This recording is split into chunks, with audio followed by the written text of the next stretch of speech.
So tonight we'll be going to lesson 4. Again, we're studying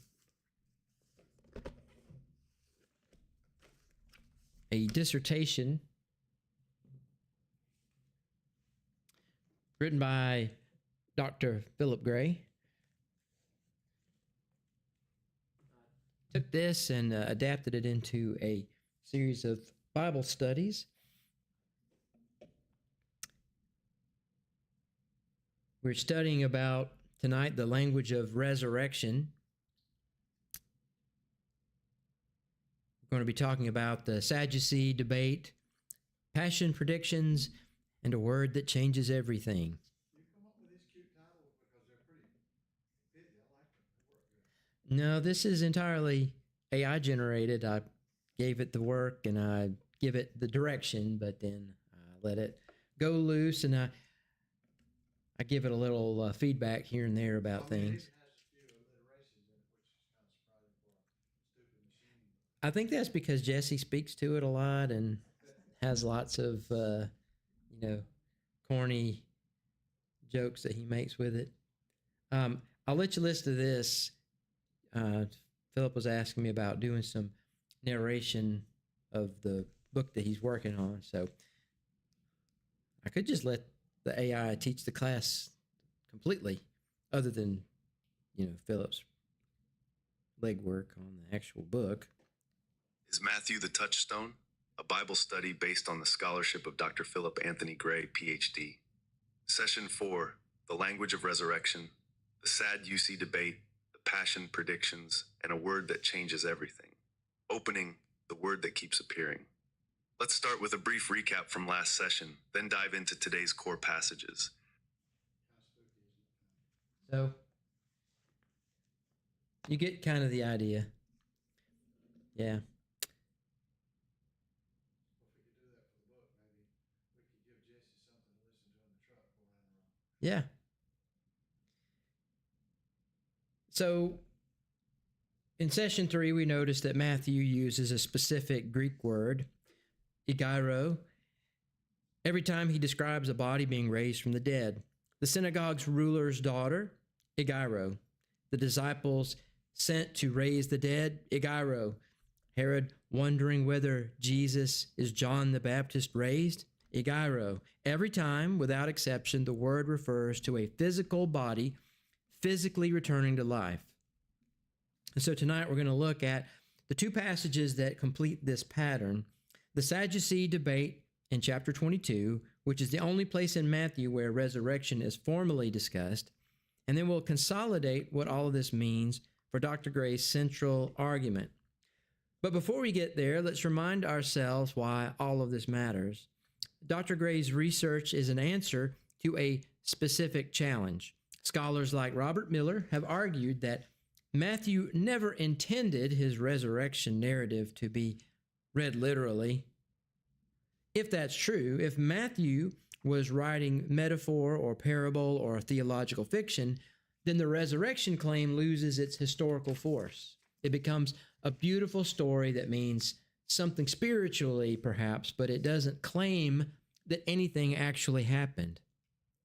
Dr. Gray's counter-argument is, look at how Matthew uses language throughout his entire gospel. Look at the word egeiro. Look at the debates, the predictions, the body and soul passages. If that language has consistently meant physical, bodily raising, which it has, then the burden of proof lies on anyone who claims it suddenly means something else in chapter 28. So tonight we're going to see how Jesus made his most direct and explicit statement on what resurrection means, and it's anything but metaphorical.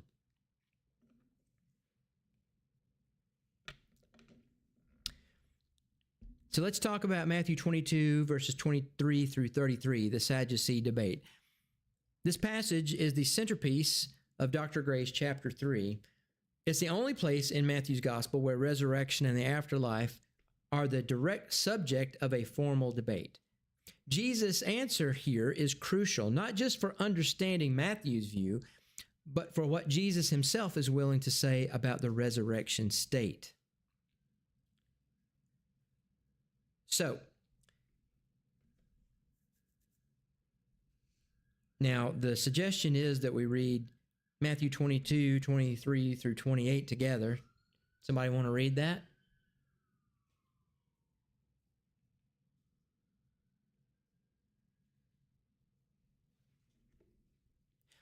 If you find the verse quickly and first, then you'll win a prize. How about that?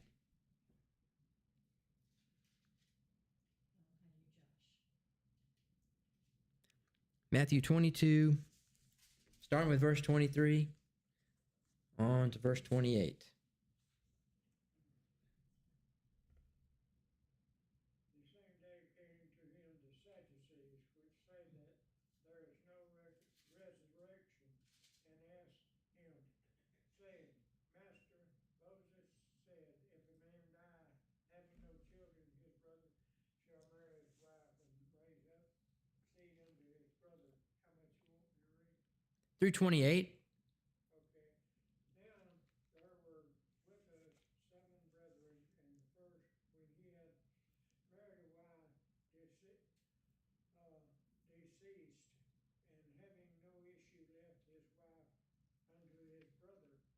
Likewise the second also, and the third unto the 7th. And the last called, and women died also. Therefore in the resurrection, whose wife shall she be on the 7th of the 7th? For they all had her. Perfect. Thank you.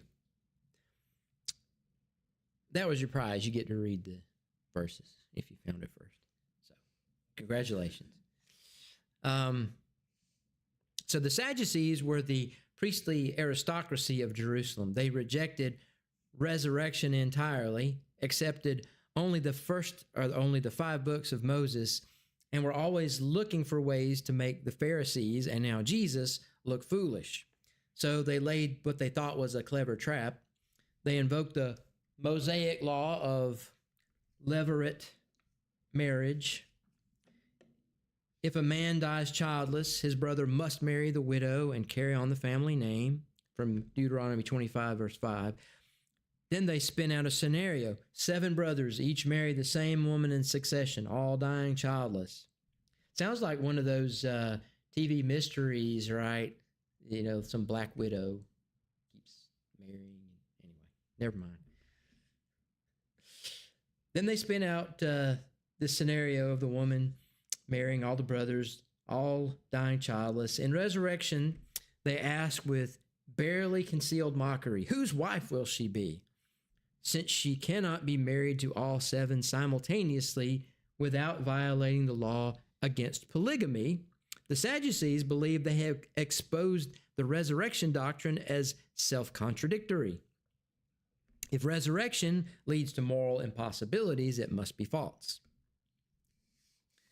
So here's part 1 of Jesus' answer. And the short version is, you've got it wrong. Jesus' response is sharp in 2 parts. The first part, you are simply mistaken. You're in error because you do not know the scriptures or the power of God. At the resurrection, people will neither marry nor be given in marriage. They will be like the angels in heaven. Again, that's Matthew 22, verses 29 through 30. So the Sadducees' error is assuming that resurrection life would simply be a continuation of present life in the same form. They imported the social structures of this world, marriage, family inheritance, legal obligations, into their picture of the next world, and then pointed out the contradictions. Jesus cuts this off at the root. The resurrection is not the resumption of ordinary biological existence. It is entry into a qualitatively new mode of being. So we might stop here and ask the question, what does Jesus mean when he says the resurrected will be like the angels in heaven?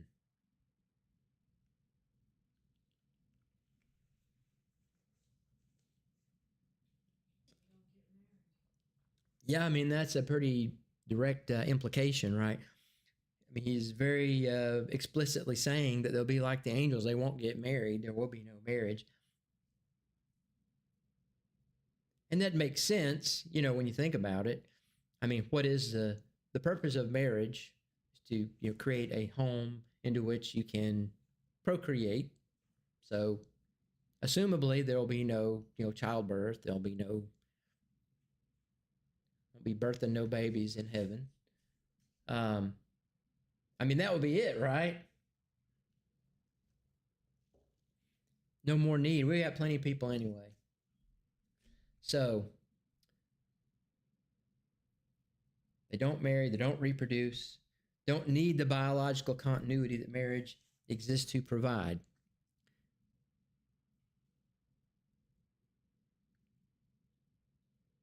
So Dr. Gray highlights the significance of this. Jesus affirms resurrection as a real, personal, future existence, not a metaphor for spiritual renewal in this life, not a vague spiritual floating in heaven.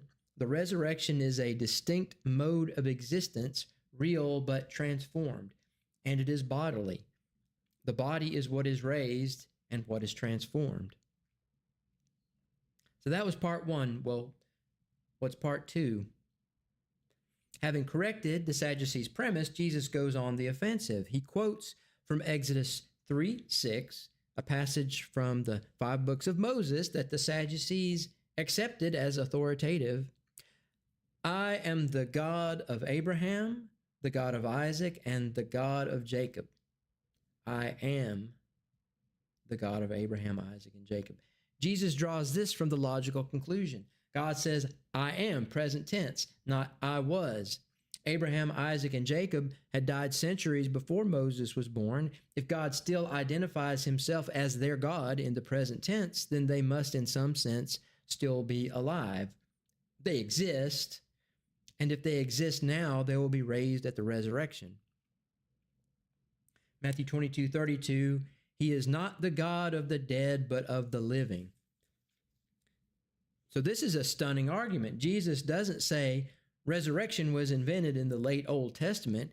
He says it is embedded in the most foundational texts, the same text the Sadducees claimed supported their denial. And the crowd's reaction says it all. When the crowds heard this, they were astonished at his teaching. And in an interesting detail, Matthew tells us that the Pharisees, who agreed with Jesus on resurrection, were impressed. Jesus had just made their case for them from their opponent's own scriptures. So, 4 things this passage establishes. Dr. Gray identifies 4 conclusions from Matthew 22:23-33 that are critical to his overall argument. Matthew's Jesus explicitly affirms a future bodily resurrection. This is not implicit or inferred, it is a direct teaching. Jesus aligns himself with the Pharisees against the Sadducees. The Pharisaic view, the bodily resurrection, is the correct one.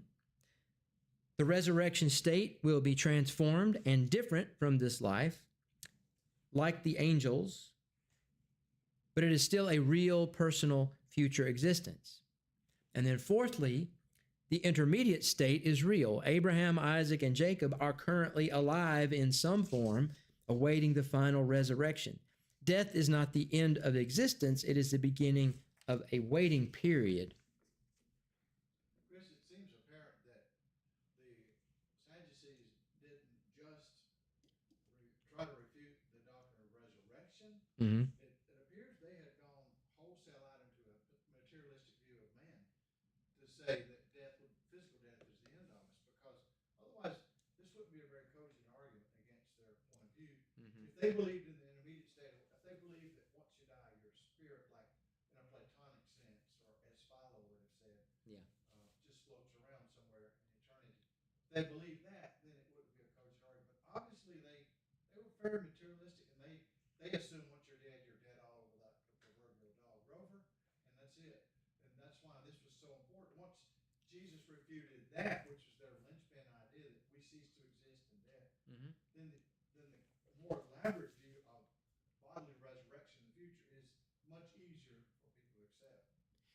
You would also wonder, and maybe you know, and you could enlighten us, the Sadducees, if they don't believe that there's a resurrection, then, I mean, what does exist for us after death? Is it just oblivion?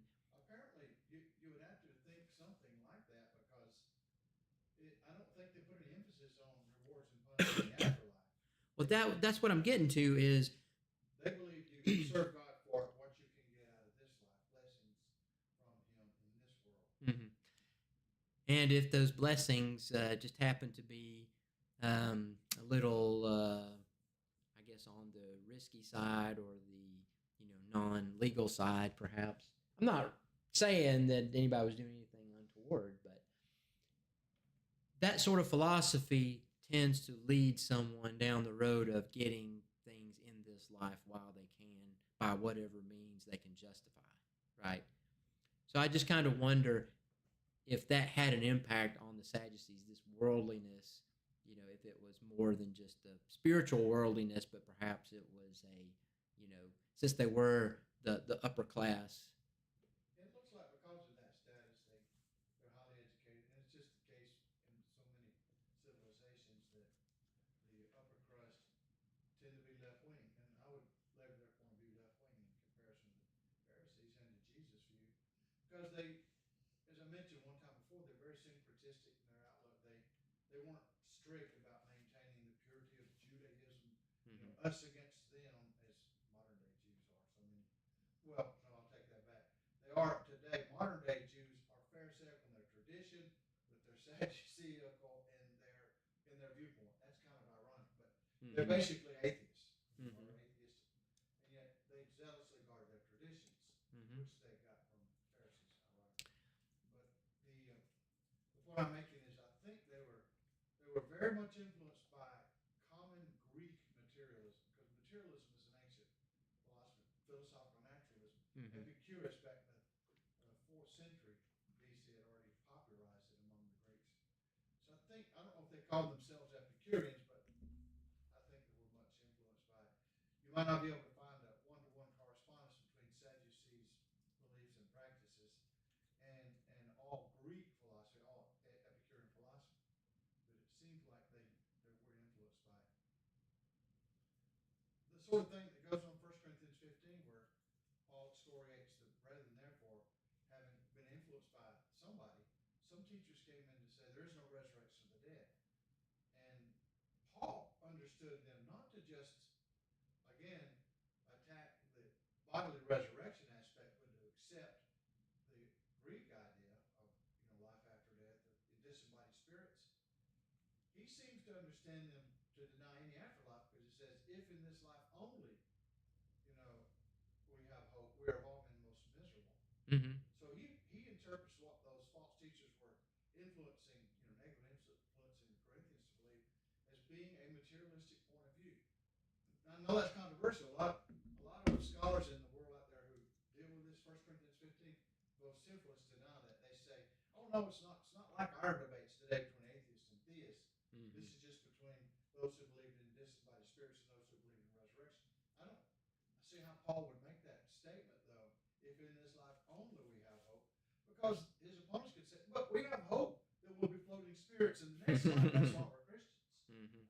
So again, I think that more often we realize they were dealing with the same kind of materialistic view of death as we do today. Mm-hmm.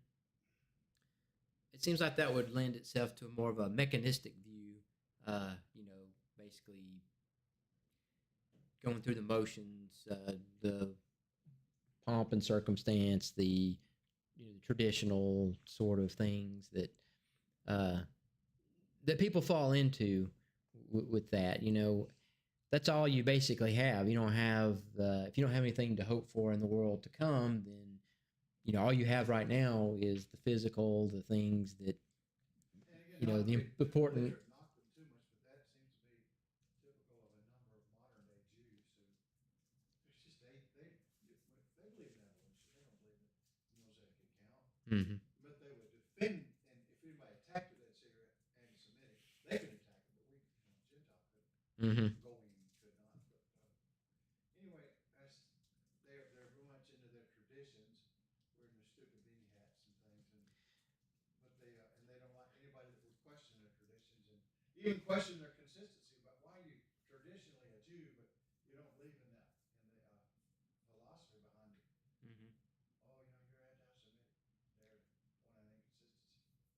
You have to wonder why God created us if that's all that we have is this life. What are we if there's nothing that exists beyond this life? I mean, we're just kind of an oddity, kind of I don't know, some sort of entertainment. I, I don't understand. Well, we are of all men most pitiable or Mm-hmm. most miserable policy. I think that's the most profound statement of all sages throughout all the ages. Yeah, if there's nothing else, then yeah, because of what we endure in this life, and if we don't have that hope of a life after this one, then you know it makes this one crushingly worse. If you think you're going through all of this just to be snuffed out and to go into nothingness, you could see why people opt for going to Canada. That's a euphemism now. Going to Canada. Anyway, I'm gonna make that euphemism up right now. Well, anyway, it is. I'm glad that we don't. I'm glad that we don't have to contend with that. But we still are. It still hurts us. I think. It makes makes us ache. Spiritually, and we empathize with people that don't have that hope. And that's part of why we want to go out and teach people about the gospel, about this hope. What's sad is to have people that don't think there's hope, think that there's nothing else, and then to live their life like that, and for them to go off into eternity unprepared when they could have that hope. That's even worse, isn't it? I mean, could you imagine? That reminds me of James W. Sire's book on why should we believe anything at all? That's the name of his book. In it, he had a profound paragraph about agnosticism. And it's just a paraphrase. He said, agnosticism, position, I don't know. He said it's very problematic because whether you know anything or not about what's going to happen, something is going to happen when you die.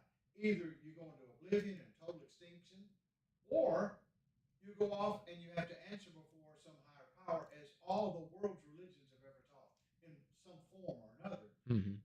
So to say, I don't know, and then, not to make any effort to find out. I think he even got that from Blaise Pascal, the 17th century mathematician, French philosopher, Mm-hmm. who had talked about his contemporaries. They were basically agnostic, and they'd say, we don't know if there's a God or not, but I mean, we just enjoy life now with wine and cheese and women. And he said, how foolish, because something will happen Mm-hmm. when you die. So what if there is a hell out there? Then he came up with this wager, Pascal's wager. Mm-hmm. What if there is? You're wagering against it, and what if you're wrong? You'll be, terribly wrong for all eternity. So I think a number of people call that cultural apologetics. It's kind of the preamble to apologetics, when you try to get people to see the reason why you ought to study all this to start with, why it matters. Is it existentially matters to you? It ought to. Mm-hmm. Unless I mentioned this in my book I wrote. If you're like Hank Williams Jr.'s 1987 selection on, he says, if the sun don't come up tomorrow, people, I've had a good time. I mean, that's basically Bubba's outlook, and too many people share this. Extremely wrong-headed. Well, that's what when someone says they're agnostic, they're just too scared to say that they're an atheist. I mean, because when they say they're agnostic, they don't typically live like they don't go to church. You don't see people going to church saying, "Well, I'm an agnostic. I'm spending every Sunday going to church, and because maybe there's a God." No, it's always, I'm agnostic. I kind of give a little lip service. I keep my mind open just in case, but I'm just going to live and not go to church and not do the things that. Yeah, it very rarely falls on the other side. So again, it's just people are. And the irony is, why are you afraid to say that you're an atheist? Like, what prevents you from saying that? Are you superstitious? Well, I mean, that doesn't matter anyway. And the warm flu debate, that came up a lot because Flew signed the proposition he would defend atheism, which technically is the Yeah. The atheist says, I know there is no God. He means the God of Judeo-Christian theism. Mm-hmm. I know there's no God. He will confidently say that and then set forth his reasons why. And of course, the theist, Brother Warren, said, I know there is a God. But so many times during the course of the debate, Flew would shift over to that other mode, and Dr. Warren saw it every time. Mm-hmm. He called him out on it. You're now trying to defend an agnostic position. You're claiming it's atheism, but all you are at the moment defending is agnosticism. Mm-hmm. That was a stinging review because in the debate, Flew really took umbrage to that. Because no, I'm an atheist. Well, you're acting like an agnostic. You need to set forth atheistic arguments. Say this, and this, and therefore there is no God. That's your responsibility in the debate. Mm-hmm. So he made a good point, I thought. Not to be middle of the road about it.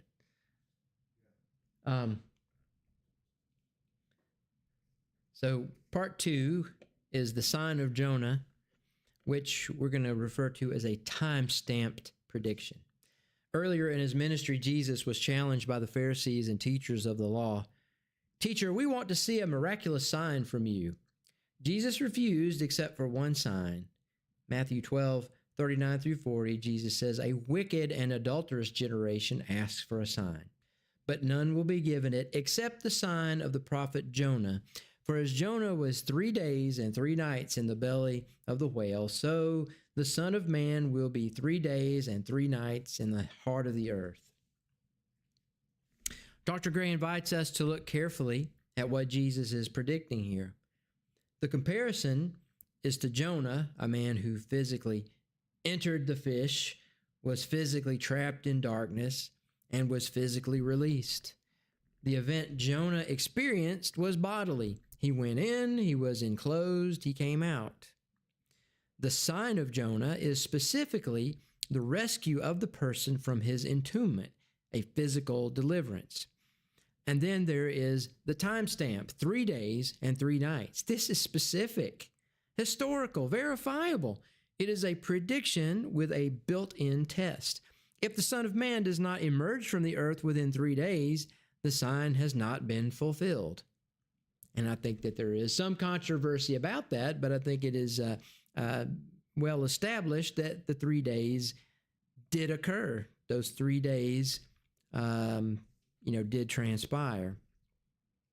So here's something worth reflecting on. Do you put a timestamp on a metaphor? If I say, our relationship hit a wall, I'm using a metaphor, but I'm not saying it hit a wall on the 3rd day. When Jesus says 3 days and 3 nights in the heart of the earth, what kind of claim is he making? I mean, it seems like it's a testable claim. Falsifiable, exactly. So the point is that timestamps are a feature of historical claims, not metaphors. If Jesus was speaking metaphorically, the 3 days would be meaningless or arbitrary. The precision of the prediction is evidence that Jesus, as Matthew presents him, was making a claim about a specific physical historical event. Now, again, whether it happened or not, we're not here to prove that. We're saying that Matthew presents it as if it were meant that way, right? So Matthew was not intentionally writing, something that he did not think was literally true. All right, so then let's talk about part 3, the 3 passion predictions, repeated, precise, and physical. Beginning in Matthew 16:21, Jesus begins to explicitly prepare his disciples for what is coming. 3 times he tells them the same story. Matthew 16:21, he must go to Jerusalem, suffer many things at the hands of the elders, the chief priests, and the teachers of the law, be killed, and on the 3rd day be raised. The same prediction is repeated at Matthew 17:22-23, and again at Matthew 20:17-19, with slight variations, but the core elements are there: Jerusalem, suffering, death, 3rd day, and raised, Egeiro. What is significant about these predictions? They use Egeiro, the same verb Matthew has used throughout the gospel for the physical raising of dead bodies. Dr. Gray traces this consistency meticulously in his research. They specify the third day, quote unquote, a historical time-bound event. Again, metaphors do not have timestamps. They name specific actors, elders, chief priests, teachers of the law. This is not the language of parable or allegory. It is the language of historical narrative. The prediction could, in principle, be verified or falsified. And believe me, it would be. You know, if Jesus had used terms, had used words, and Matthew had written them, and they had not been there, they had not been the case. You know, if it were 5 days or 1 day, or if it were, you know, the Romans and the Jews had nothing to do with it. So again, these are things that can be verified or falsified. And of course, they haven't been touched because they happened, and they happened the way they said they would happen. The disciples do not understand. Matthew 17:23 tells us they were filled with grief. If the predictions were obviously metaphorical, he will triumph over evil, his cause will be raised up. They would not have needed explanation. The confusion of the disciples is itself evidence that the prediction was about something literal. And then there's the anointing at Bethany, Matthew 26:12. One more passage deserves attention. Just before the Passion, a woman anoints Jesus with expensive perfume. The disciples object to the waste, but Jesus defends her. She poured this perfume on my body to prepare me for burial. Dr. Gray notes that Jesus here equates my body with me. He does not say she has prepared my earthly shell, which I will soon leave behind. He says she has prepared me. His personal identity is closely tied to his physical body, which makes the resurrection of that body the resurrection of him. It's a small detail, but it reinforces the same pattern. For Matthew's Jesus, the body is not a shell or a prison. It is part of who he is, and it will be raised.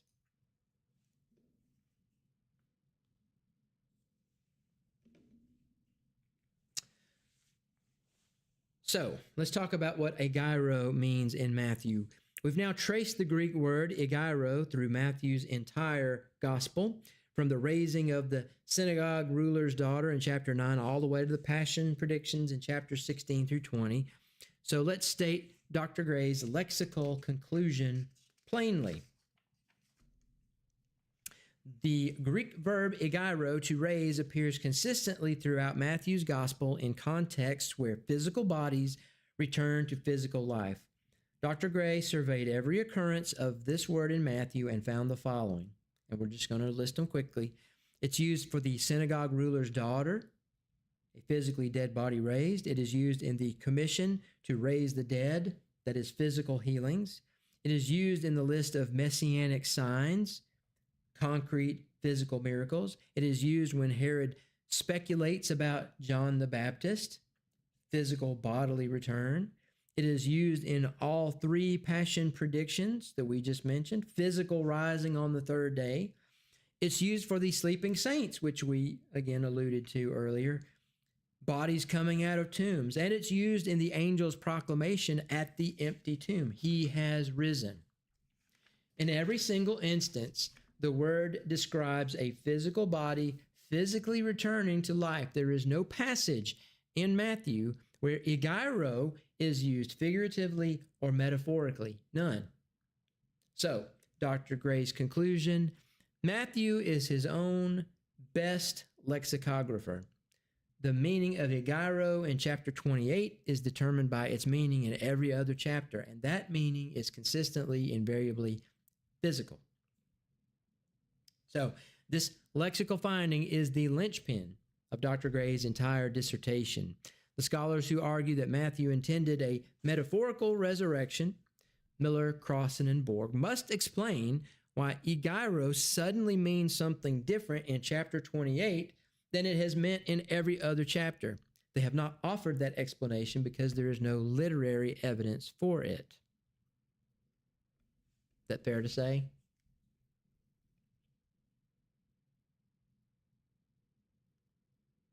All right, so y'all aren't commenting much, so we're winding it up. This particular session. Um,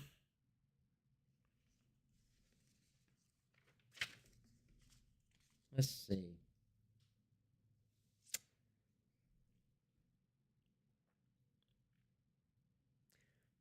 Got some notes here that I might want to read.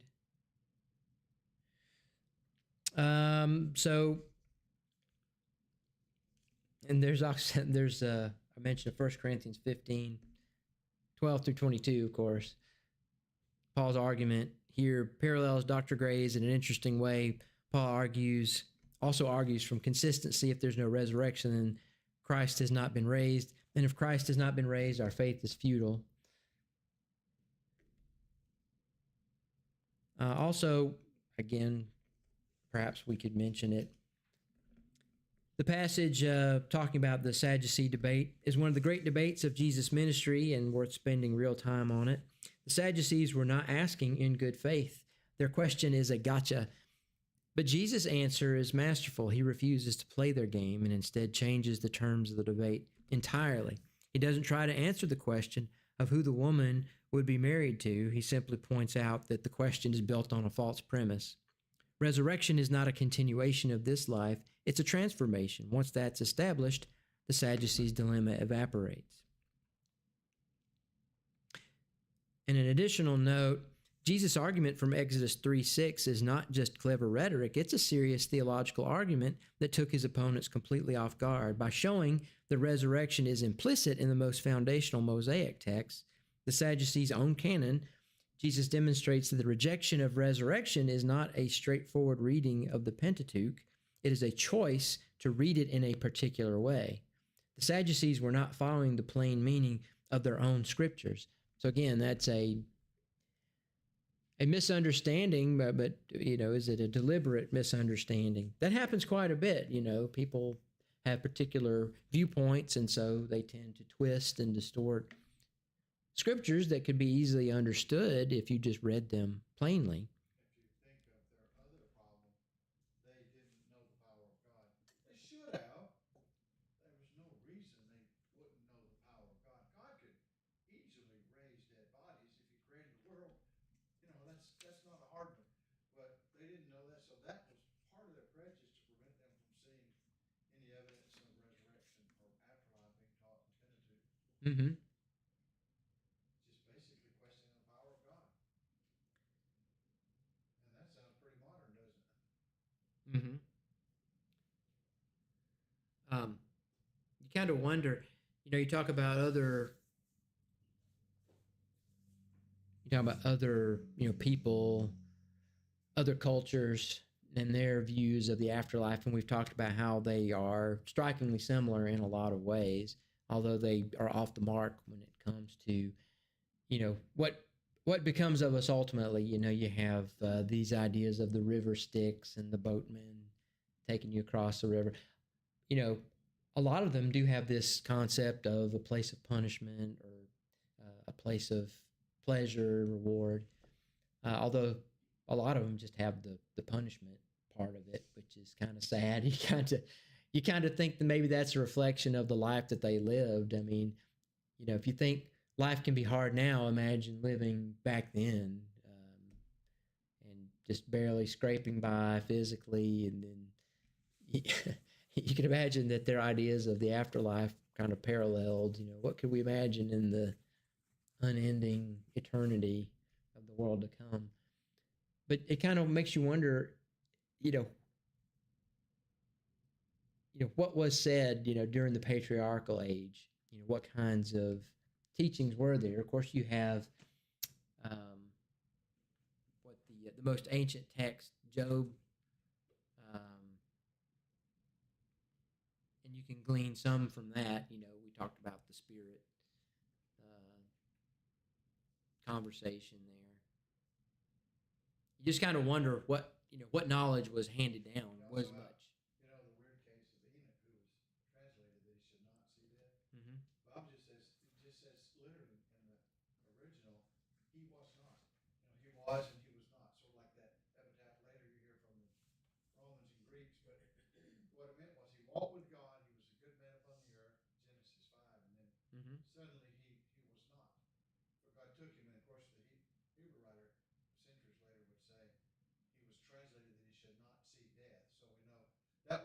implication in Genesis, but the Hebrew writer brought it right out explicitly and said he did not see death. So where did he go? I mean, obviously he went somewhere not on this earth, which is a powerful suggestion of afterlife, that there's a realm where we can live beyond the earth.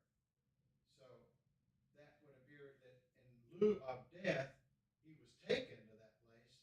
And so we could infer that since the rule is we die, we're not taken, then we also could go to wherever he went. Mm-hmm. Yeah, he was taken up, which that seems to be the recurring theme. Jesus ascends into the heavens. And that is a good question. He was translated. He was taken.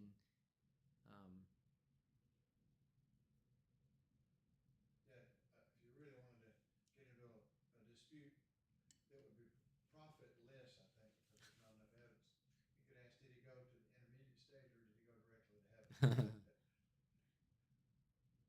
Well, that's a good question because, it says, hell is a place that is prepared for the devil and his angels, right? So is hell occupied right now? Or is it still in waiting, ready for those that are going to be judged and cast into that lake of fire? So maybe you could make the same sort of assertion. You could say, well, if hell is prepared for the devil and his angels, is where we're going in heaven being prepared. Jesus said, though, he did say he was preparing. One thing you'd have to say, though, if you really want to get into that argument, I shouldn't go over that. We've got a few minutes. If you wanted to do that, would be to say it wouldn't be Abraham's bosom yet, because Abraham's not even born. Mm-hmm. Much less has died to be the tenant or runner of that place. Yeah.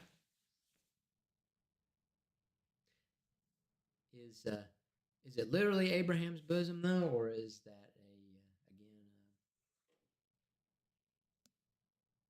metaphor, or what would that be? What it would be if it were not a literal? Well, Luke never calls it a parable. He calls a number of stories parables. That's not a final consideration, but it is an important one. He never calls it a parable. It's hard to wrap your mind around, Name, which Jesus doesn't do elsewhere in parables. Mm-hmm. He'd usually a certain man, or here he mentions a rich man and Lazarus. Mm-hmm. Abraham's bosom. Well, Abraham's bosom is mentioned in Luke 16 by Luke, so that's where we get that.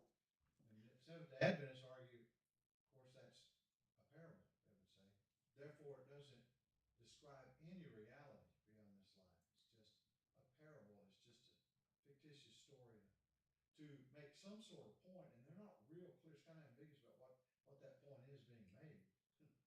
Mm-hmm. The poor man died and was carried by the angels to Abraham's side. Okay. I like that reading better. King James Owen, the guy you'd say is his bosom. Mm-hmm. That's what I'm saying, though. Literally by his side, but not into literally into his physical being, but by his side. Yeah, that makes more sense. So that's a good question. Well, does that mean, though, that maybe wherever Abraham is, when Enoch was translated, it was to that same place, and then when Abraham moved into the intermediary state, now he's there. There's another thing you could say. If he didn't die, so he didn't leave a corpse on the earth. Yeah. It went with him. Mm-hmm. And flesh and blood cannot inherit the kingdom of God, but a transformed body can. Yeah. So it appears we have an implied resurrection on the way up anyway. In the twinkling of an eye, he was transformed. Yeah. Yeah. Which would mean he wouldn't be a disembodied spirit as we will be in the Hadean realm, but he would have been a bodily clothed spirit. Obviously, couldn't be a corrupt physical body. So I think you'd have to conclude it was a resurrection. Therefore, I would say he went to heaven. Man, that's like a bunch of Catholics. I shouldn't have brought that up. Well, so this idea that so Enoch, God took him. He was translated. He was taken up. Then you would have to wonder, well, why would God do that with him and not with us? You know, why would we not be able to go to that place as well? I mean, is he the only? If there is no heaven, again, I'm just. Well, we have Elijah's the only other example of that. Prophet Elijah was taken up that way. So, you know, of all the people that have ever lived, if I think just the assumption would be that, you know, here in Hebrews, it, you know, says that God had taken him. It wasn't that. I think it was just that was the thing that stood out. Not that there's this hope of heaven, but rather the method in which he, you know, didn't have to taste death and he was taken up. That was the oddity, not going to heaven part or the going to the next phase of existence. So I think you could make a, yeah, I think that makes a great argument. You know, those examples. Where did they go? If the afterlife is just a, you know, metaphor for spiritual something. All right, well.